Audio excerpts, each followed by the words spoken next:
Escape Pod 1 May 12th, 2005. Today's story, Imperial by Jonathan Sullivan.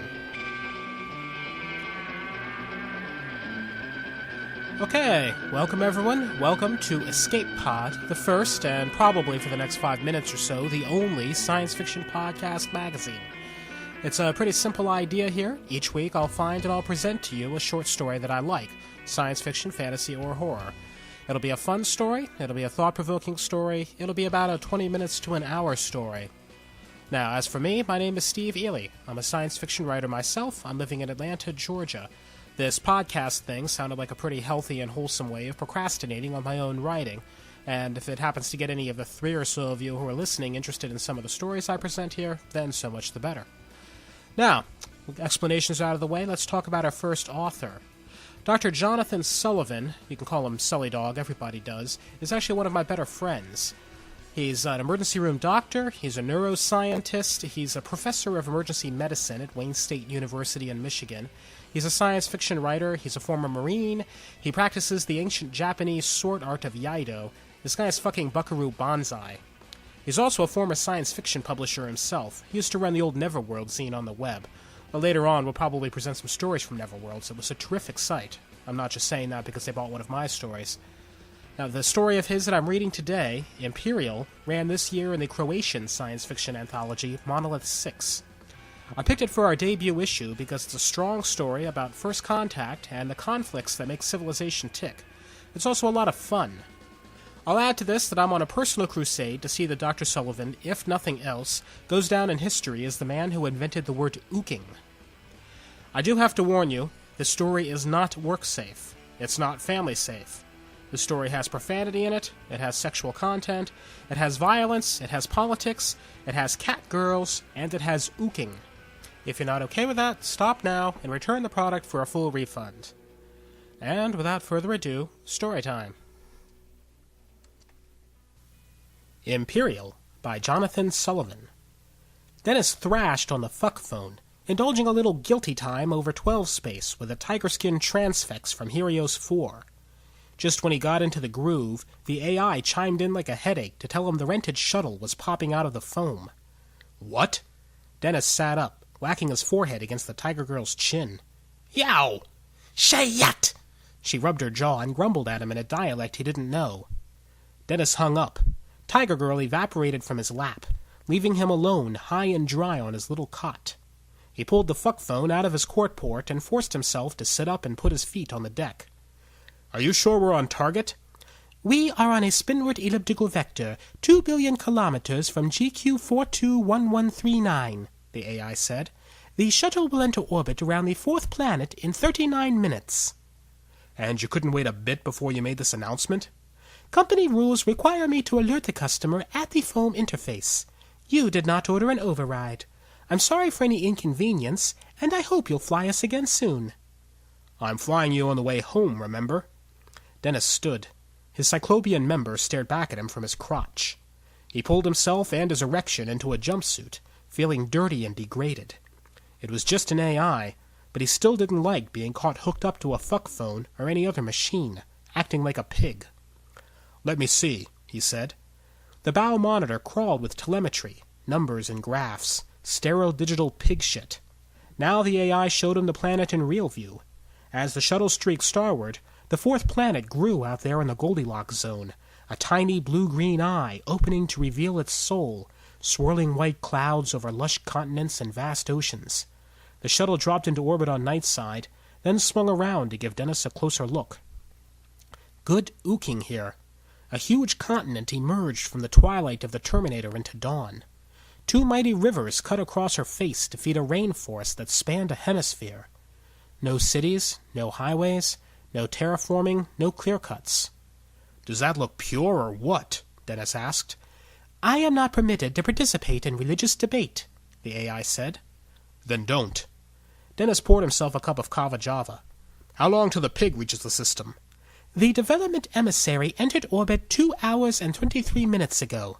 What? Dennis spilled his joe over the front of his jumpsuit. When I got on the fuck phone, you said he was 4 hours behind us. He was. Then he accelerated and arrived ahead of us. Development can afford excellent foamcraft, you know. Yes, I know. Why wasn't I informed?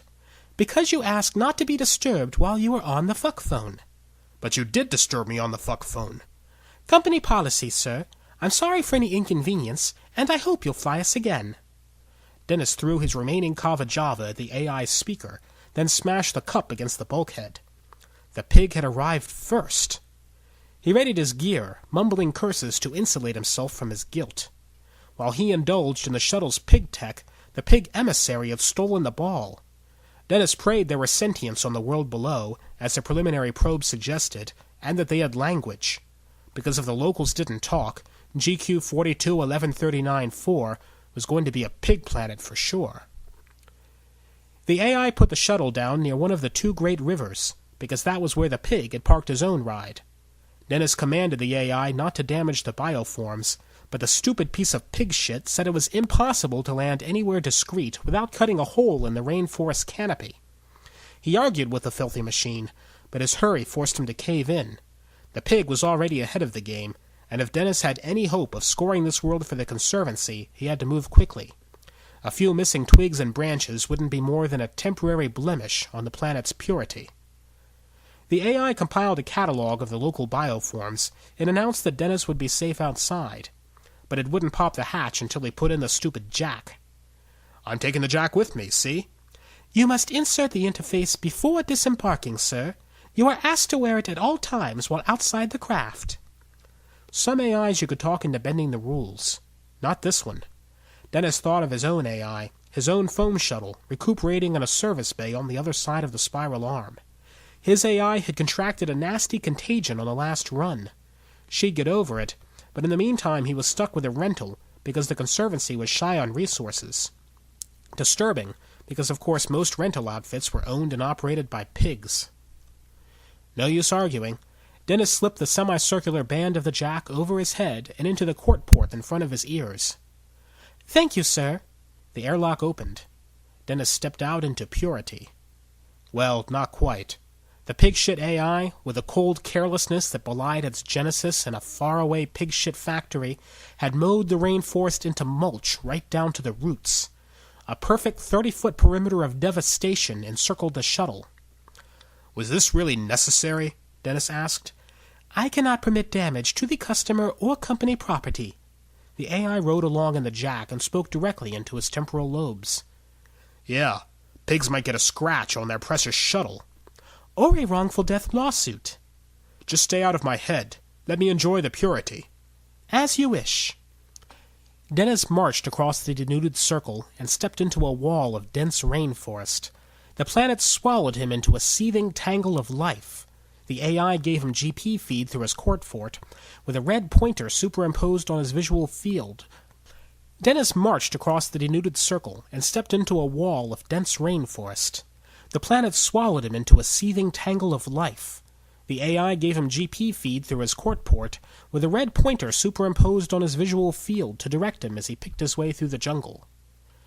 Dennis had visited 1,000 worlds, but never had he seen such densely packed life. He longed to rip off his jack and his jumpsuit, to take a lotus posture on the thick fractal roots of one of these giant green and purple trees, to turn on his Gaia Yoga and connect his chakras with the life force that flowed and fed and hunted and branched and fucked its way through the pulsing biomass of this spectacular planet. The urge to ook with his purity was overwhelming. It took an almost piggish single-mindedness to keep his mind on the job. Very soon he saw them. Cities. Not like the pig filthy continent-sized megalopolises one found strangling the life from most human worlds. A complex of small, delicately interlocked conical structures ascended the trunks and coiled about the branches of the forest, linking every tree to every other. They look like giant wasp nests, Dennis said. No, sir.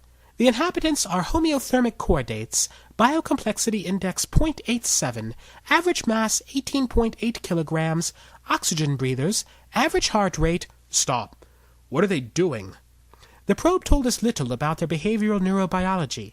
but since they are all motionless and generating highly regular brainwave fluctuations, I think we may speculate that they are sleeping."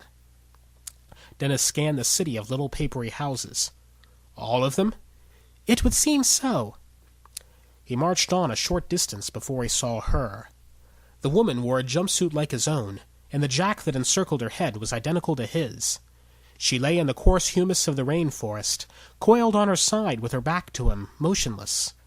As he drew near, he saw several creatures the size of terriers lying next to her, also motionless. The beasts wore a glistening, oily coat of black fibers, too thick to be hairs, too flexible to be scales, and too straight to be feathers. They had 6 limbs, the 2 hind pairs large and muscular, tucked into the center of their tightly coiled bodies. Their forepaws, endowed with long, slender digits, Dennis counted 6, were wrapped around their narrow skulls, covering their eyes, if they had eyes. A sleek, heavy tail, as long as the rest of the body, filled out the arboreal body plan. He stepped around the sleeping woman and got a look at her face. He took a deep breath. She was a transfix, and a nice one. Her facial bone structure carried a hint of the feline. Golden down covered her skin, peppered with rosettes of black, like a leopard. Dennis's eyebrows went up, and he mouthed a silent and wary "wow." He found the women who went in for such alterations at once exciting and repugnant, so beautiful in their feral markings, so twisted and removed from any concept of purity that they would actually warp their own genomes to get those markings. The same kind of perversion, he told himself, that made humans raise and plunder worlds into submission. The same greed and short-sightedness that made them huddle together in filthy cities like slaves. The same jealousy and self-hate that made them want to drive out the purity in the younger, more innocent races they encountered as they ate their way across the galaxy. He looked at her and felt his anger win over his desire. "Wake up, pig," he said. The woman didn't move, but several of the sleeping creatures twisted in their sleep, paws held across their faces. "What, did they all smoke something?" Dennis asked the AI. "Unknown." "You're a big help." He clapped his hands. "Hey, everybody up!" Now the woman stirred, along with her little friends. The creatures pulled their paws away from their blinking eyes, 3 black orbs on each side of an elongated cat-like skull. They saw Dennis and scampered up the nearest tree. The woman rubbed at her eyes and gave him a bleary stare. Her gaze turned inward and her lips worked silently. Dennis realized she was consulting her AI. Then she laughed. "What's so goddamn funny?" She sat on her haunches and regarded him with green cat eyes. She made a soft, trilling growl in the back of her throat, then spoke in an inflected standard. "You've lost." She stood, turned on her heel, and strode off. Even in the bulky jumpsuit, her hips had a nice swing. The thick bush devoured her into green shadows. Dennis frowned. "What's going on?" "That was the development emissary," the AI said. "We found her 2 meters from where you are now standing, apparently taking a nap with the natives. When you woke her, she declared that you had lost. Then she—" "Are you familiar with the concept of a rhetorical question?" "Yes, sir." "Do you know what 'shut up' means?" "Is that a rhetorical question?" "No." The AI fell silent. Dennis kept looking at the spot where the pig had disappeared. Nice hips. But not a very nice thing to say. "You've lost?" How could she know that already? He looked around, then up at the crude city of cellulose. The inhabitants had apparently overcome their initial terror at his appearance, and ventured out onto the papery terraces that interlaced the branches. They stared at him with inky, curious eyes. He waved. They watched. "Greetings from the Conservancy," he said. The creatures did not respond, except with a steady, unblinking stare. "Anything?" Dennis asked the AI. "Are you referring to your attempts at communication, or is this a rhetorical question?" Dennis sighed. "I'd like to communicate, obviously."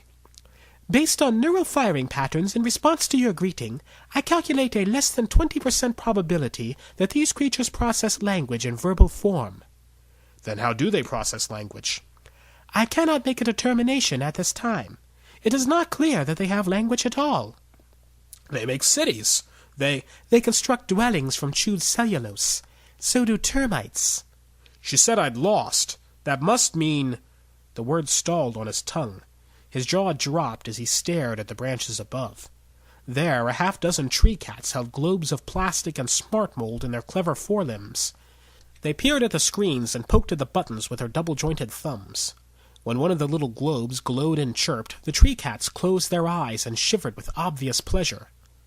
"Those are game balls," he said, dazed. "Correct," the AI said. "The pig gave them game balls!" "And they seem to like them." One of the balls beeped and flashed. One of the tree cats blinked and quivered. "Another winner," the AI said.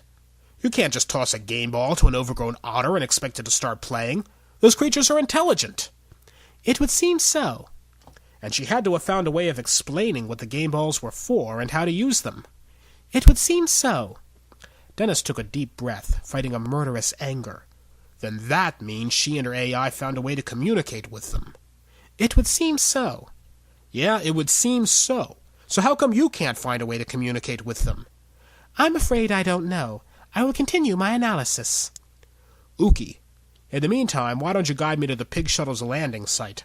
I think we may have a claim." The jack funneled the GP feed into Dennis's court port, guiding him through the tangle of fractal roots, saprophytic undergrowth, vines, and rotting organic matter layered over the dermis of the rainforest. Overhead, the arboreal city of cellulose spread in every direction like another species of flora. The paper city's denizens observed his progress with bi-triplet eyes of black glass, forepaws folded over their chests. The AI sent out a wide range of signals, ranging from the subsonic to the ultraviolet. Intermittently, a failure notice appeared in Dennis's peripheral vision, like an irritating insect.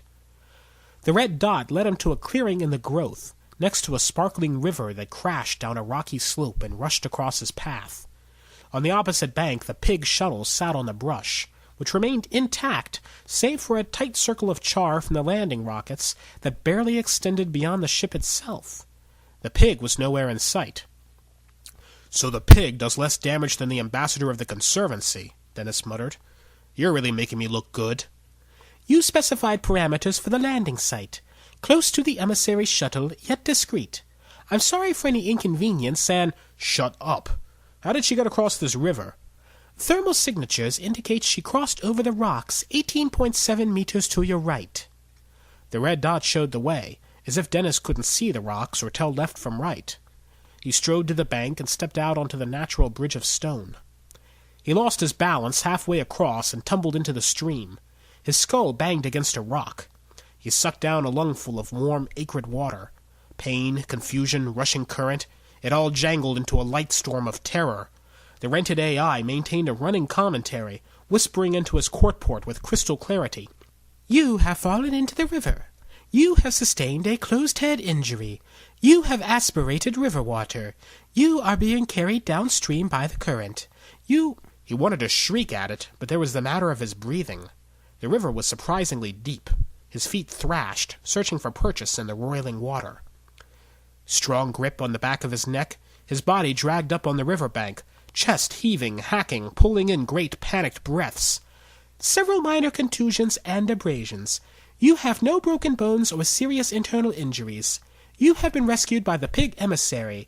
You are—" "Shut up!" "Wait. Rescued by who?"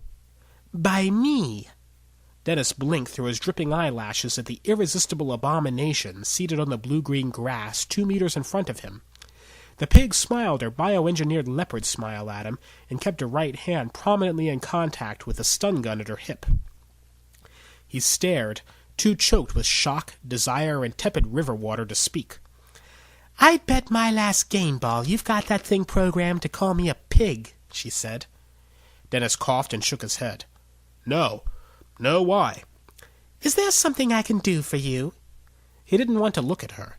He kept his eyes on his feet and said, "In accordance with Article 4, Section 2, Paragraph 9... "Paragraph 12, the AI whispered into his court port. Paragraph 12 of the Interstellar Convention on Planetary Development, and in the interest of fair competition and fidelity of representation, I hereby demand that you surrender any translation interfaces, codes, syntactical charts, lexicons, or other instruments facilitating communication with any and all sentient life forms on this planet." Her smile widened. She had a serious pair of maxillary canines. "Then you're out of luck. I don't have anything of the sort." Dennis flushed. You're lying. The indigents are playing with game balls. You said I'd already lost. You couldn't open negotiations without establishing communication. The leopard grin grew wider. That sounds reasonable. Unfortunately, I do not have access to any translating instrument, but I can show you how to cross the stream without falling in. Dennis narrowed his eyes and conjured his most redoubtable scowl. The convention gives me the right to demand access to your AI for an audit. You know, you're kind of adorable for a pompous ass. The capillaries in his cheeks argued about what to do next. It is my right. She stretched her legs out and leaned back on both arms, breasts thrust forward. Sure thing, Gaia boy. Access code's 473 Snugglecat. Dennis took a deep breath, tried not to stare. You got that? Affirmative, came the whisper in his court port. Connecting. This will take a moment. His opponent kept her eyes on him. Dennis tried to look nonchalant. He started to rise to his feet, felt a swelling below his waistband, thought better of it. I thought you purity types had your chakras aligned with cosmic Gaia, she said. All tuned in to planetary consciousness and stuff. It's called Gaia Yoga. Yeah, Gaia Yoga. Is falling into rivers part of that? Dennis opened his mouth to retort, but his AI interrupted. I have completed my audit of the pig's AI. No facilities for communication with the indigenous life forms are in evidence. That's impossible, Dennis said. Falling into a river? The pig emissary giggled. But you made it look so easy. He glared at her. Or did you just get the audit results from your AI? Told you. She stood. Anything else? Dennis leaped to his feet, pointed an accusatory finger at her. You hit it! That is unlikely, his AI told him. Erasing such a large application from an AI is impossible. I'm not talking to you. I'll leave you two alone, the pig said. Do be careful going back. She gave him a lurid wink. If you get wet, I might have to pull you out again. She turned and walked back to her shuttle. He watched her hips and felt his rage and tried to figure out what to do next. By the time he got over the river, dry this time, he made up his mind. Pigs might be better at cheating, but they weren't the only ones who knew how. The next time he crossed over the river, night had blanketed the rainforest. 2 moons shimmered over the clearing, one orange, one blue. He guessed at the pig shuttle's security perimeter and crept as close as he dared. Dennis pulled the little wafer of Aminano foam and Supercon crystal out of his jumpsuit. He tossed it into the dirt, and it took shape immediately, morphing into a palm-sized, lobster-shaped robot with a shiny gray carapace. It crawled forward until it hit the pig shuttle's security perimeter. After a brief pause, it began to dig. Dennis waited while the thing tunneled its way beneath the perimeter. He'd rarely had to resort to such tactics. Most emissaries, purity or pig, abided by the convention. The convention dictated that each inhabited planet in humanity's path must be given a choice to either join the stupid pig-shit development compact or become part of the conservancy. Before the convention, the fate of entire worlds had been left to chance, to greed, to war. But now each new planet received 2 ambassadors, and in the case of primitive worlds like this one, the first group to be contacted spoke for the entire biosphere. Not a fair or perfect solution, far from it. Just better than the blood and chaos that had gone on before. But without communication, a decision couldn't be documented either way. In such cases, a complex adjudication formula was implemented, almost always in favor of development. The natives of this world had clearly managed some form of communication, and the pig emissary had apparently figured it out. Now she withheld that knowledge from him, in violation of the convention. So Dennis didn't feel particularly compelled to play by the rules. A flash of light caught his eye. The lobster emerged on the other side of the pig's perimeter. Dennis's heart thundered in his ears as it scurried toward the shuttle, attached to the hull, and crawled toward the sensor array, glittering in the multicolored moonlight. There it stopped and clutched at one of the shuttle's large antennae with its heavy foreclaws. A few moments passed while it downloaded the toxic replicator that would crash the pig's AI. Then a tiny red beacon on its back flashed 3 times. Mission accomplished. A few seconds later, a burst of light confirmed the tiny saboteur had destroyed itself. Dennis nodded with grim satisfaction and retreated to the other side of the river into the rainforest.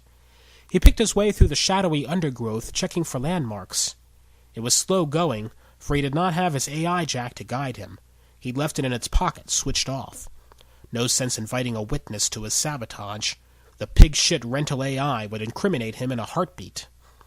Moonlight dripped from a million fragrant leaves, like dew. The rainforest croaked and chirped. Dennis felt the bosom of life wrapped about him, but he was too edgy for ooking. He'd crippled the pig's ability to communicate with the tree cats, and stranded her to boot. But he was no closer to opening negotiations himself. It infuriated him to think of what the pig had promised them. Game balls and net links and indoor plumbing and good jobs in the service sector. Talk about sleeping with the enemy. What the hell was that all about? The pig curled up and snuggling with them as if they were so many house cats. 473 Snuggle Cat. That's when Dennis put it together. He hadn't stumbled on the pig napping with the locals after negotiations. He'd stumbled on them during negotiations. His heart surged. He had to put on his jack. The AI could send a hypnotic signal through his court port, driving him into the world of sleep. There he could make contact and begin negotiations. After he had entered deeply enough into the forest to lose sight of the river and the pig's shuttle, he pulled the jack out of his pocket. Before he could insert it, he heard a branch crack behind him. He whirled and drew his weapon, caught a glimpse of the pig emissary, halo of filtered blue moonlight around her black silhouette, saw the broken, twisted branch held high over her head like a club. His weapon spat out a stunning pulse of energy, just as the pig broke the club over the top of his skull. He found himself sitting with the others in a paper nest, high above the rainforest floor. A half-dozen tree cats stared at him with sextet eyes. In one corner of the oblong treehouse sat a pile of artifacts, game balls, machine parts, models of unfamiliar foamcraft, singing crystals, and other objects Dennis could only guess at, trinkets left by visitors from dozens of unknown worlds. The tree cats gave him a strip of purple-green bark. Dennis took it in his clever six-fingered foreclaws and chewed it with his heavy rat-like incisors, mashing the fibers into a sticky mass of cellulose and resin. It tasted like cookie dough and cloves. "We like you," they said. "What?" "You are Imperial." "We like that."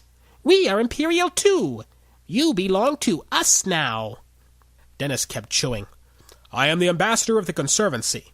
I am here to tell you that under interplanetary convention you have a choice.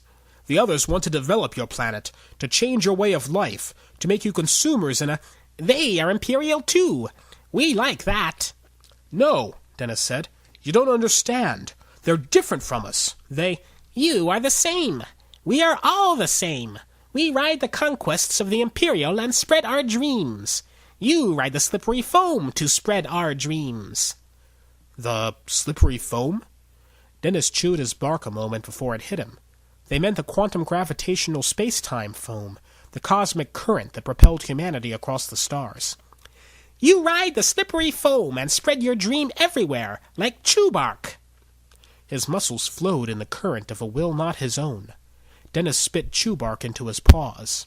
He spread the masticated, gluey cellulose from branch to branch, chewing and spitting and spreading, building a paper city from branch to tree to planet to star, a vast city stretching from spiral arm to spiral arm, city of chew bark, city of steel, of intelligent composite and nanofoam, city of electric flesh and quantum polymer, city alive, superconducting, marketing, engineering, capitalizing, towering, interest compounding, bringing each new world to full profit blossom, silicon lotus, steel flower, endless unfurling. "No!" Dennis cried. "That's not our dream."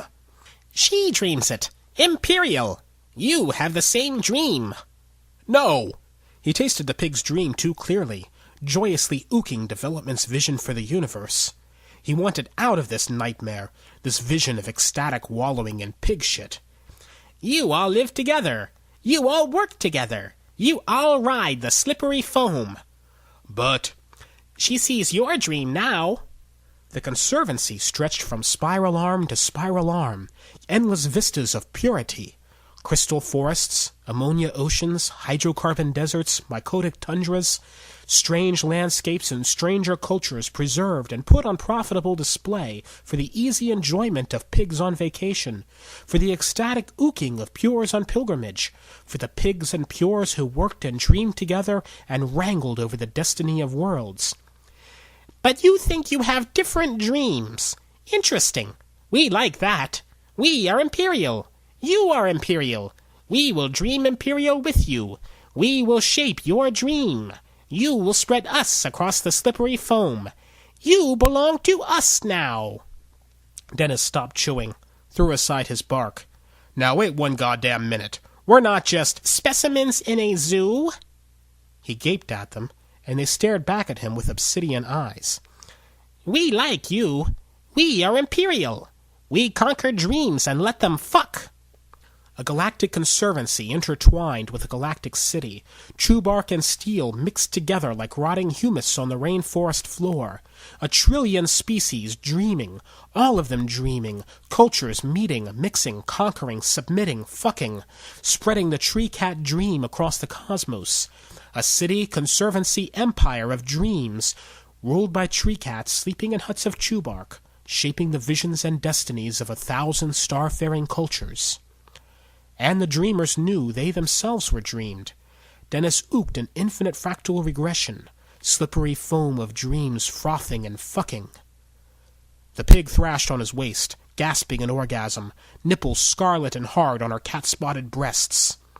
Dennis came with her. City and conservancy were one. Go home. Ride the slippery foam, and take us home. They both woke up at the same moment. She slapped him and pulled away to snatch up her jumpsuit and hold it over her nakedness. While he rubbed the throbbing knot on his head, she rubbed at the bruise his weapon had painted over her ribs. She cast him a poisonous look and wriggled into her jumpsuit. Dennis pulled on his own outfit, and the two ambassadors glared at each other in the early morning light. That had nothing to do with us, he said, almost a snarl. She shook her head, and her glare slowly melted into a smile. She tapped her temple. Do you feel them? He did. A warm, pleasant place still glowed in his mind behind his eyes, watching everything. The dreamers. His eyes widened. Yes. Holy Gaia Mother, they've infected us. We'll never get through quarantine. Quarantine won't know unless we tell them. The AI can't register or record. She trailed off. What? Dennis gasped as the meaning fell into place. You lied. You said I'd lost, but you didn't have any advantage. You could dream with them, but your AI didn't see anything. There was no way you could document your negotiations. She shrugged. No way you could either, then or now. That meant adjudication, which almost always goes for development over conservancy. So you'd lost. Besides, what difference does it make now? What difference? What difference? Dennis threw up his hands, confused and helpless. They've colonized us. They're going to ride back with us and spread through our civilization, to dream with us. To tell us what to dream? You're awfully nonchalant about carrying contagion. I, for one, think we should consider staying here rather than spreading it. What difference does it make, really? She laughed. We both came here to have our way with their world. Instead, they've conquered us after a fashion. You saw what I saw, didn't you? How many races do they dream with? How vast is their empire? Beyond anything development or conservancy ever dreamed. She turned. Where are you going? She took a few steps, stopped, turned on him. Excellent question, inasmuch as you've disabled my AI. I can't fly my shuttle, I can't... You can ride back with me. Her eyes narrowed. Dennis smiled as a little corner of the universe came back into his control. Of course, there's the pending matter of this planet's disposition. She blinked at him, puzzlement on her cat features, then disbelief mingled with grudging admiration. You bastard! Call me what you want. You'll state for the record that your AI failed spontaneously, that the indigents refused the overtures of development and agreed to join the Conservancy. She hurled a battery of half-hearted curses at him, then fell silent, hands on her hips, staring at the ground. After a moment she looked up, smiling. Dennis frowned. What? They're laughing at us. She looked up at the treetops, where the tree-cat dreamers lay on the papier-mâché patios of their forest city. Dennis looked upward and inward. He saw it too, the dreamer's amusement at his antics, his stupid, futile desire to shape his world. Like every empire that ever conquered and crumbled, every race that ever sought to impose its will on the cosmos. Like the dreamers themselves, every civilization that dreamed of shaping destiny. Imperial. This changes everything, she said. He shook his head, fighting to cling to his folly. It doesn't change anything. Do we have a deal? She followed him back to his ship and gave a statement to his AI, ceding the planet to the Conservancy. The document is notarized and secured, the AI said. I have scanned you both and verified that you are free of contagion. I can begin preparations to leave if you wish. Dennis swallowed. Last chance. Sir? I think we're done here, he said at last. Launch cycle initiated. And, sir, I'd like to be the first to congratulate you on your success. Another win for the Conservancy, Dennis muttered, but it lacked the old ring of triumph. She chuckled behind him, and he turned to face her. You don't really believe that, do you? She asked. If I didn't, I wouldn't have bothered. She laughed. I still think you're cute, Gaia boy. For a pompous ass. His cheeks smoldered. Well, it's a long trip back, he said. I'm glad to have some human company for a change. She smiled. I'm sure we can give our new friends something to dream about. Why don't you help me get strapped in? Dennis swallowed. She took his hand and led him aboard. The AI shut the hatch behind them. Minutes later, the shuttle lifted into the turquoise sky, and they rode the slippery foam all the way home.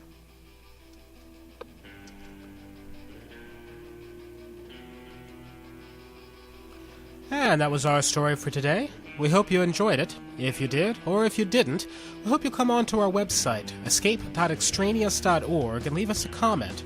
We'd love to find out how we can serve you better and what sorts of stories you'd like to hear. Also, if you're a writer, the site has our submission guidelines on it. In order to bring quality fiction to you every week, we're going to need your help. We want your stories. Prior publication is great, actually. We prefer it as long as you have the audio rights, but we'll also look at unpublished stories. Go onto our website, again that's escape.extraneous.org, and find out exactly what we're looking for. And yes, we do pay. Now, segueing on to that, Escape Pod is probably unique in podcasts in that we are a paying market. We strongly respect the writers who contribute to us, and we very strongly believe that writers should get paid for their work. You probably also noticed this is a free download. In order to reconcile these two things, if we're going to sustain this magazine, we need your help. If you like this week's story, if you'd like to see more like this in months and in years to come, we hope you'll come onto our website and give a little. $5, $10, even $1 helps. Although PayPal takes about 33 cents out of the first dollar, so maybe you should wait 5 weeks and then give $5. Yeah, that's the ticket. Go onto our website, escape.extraneous.org. You'll find a PayPal link there. I want to emphasize that this is not for me. I don't anticipate that I'm going to get paid on this podcast anytime in the near future. Certainly not out of your donations. 100% of what you give goes back to the writers whose stories we'll be delivering to you. Period. Now that's it for today. I'd like to thank you all for listening. I want to give a shout out to our partners at podiobooks.com. If you're looking for more quality audio fiction, that's the place to start. Special thanks to Evo Terra from the Dragon Page and from Podio Books for setup help, for support, and for his deep appreciation for Guinness. The music for the podcast is by Dai Kaiju. They're the best southern psycho surf Japanese monster rock band around, and the music is used by their permission. They've also got a website at daikaiju.org. Go to our website and find out how that's spelled if you need to. Escape Pod is licensed under the Creative Commons Attribution, Non-Commercial, No Derivatives license. That's a mouthful, too. All fiction content performed remains the property of its respective authors, and all rights are reserved. By the way, did I mention our website? escape.extraneous.org. That's it for today. We'll see you next week. Same time, same station. This is Steve Ely. Have fun.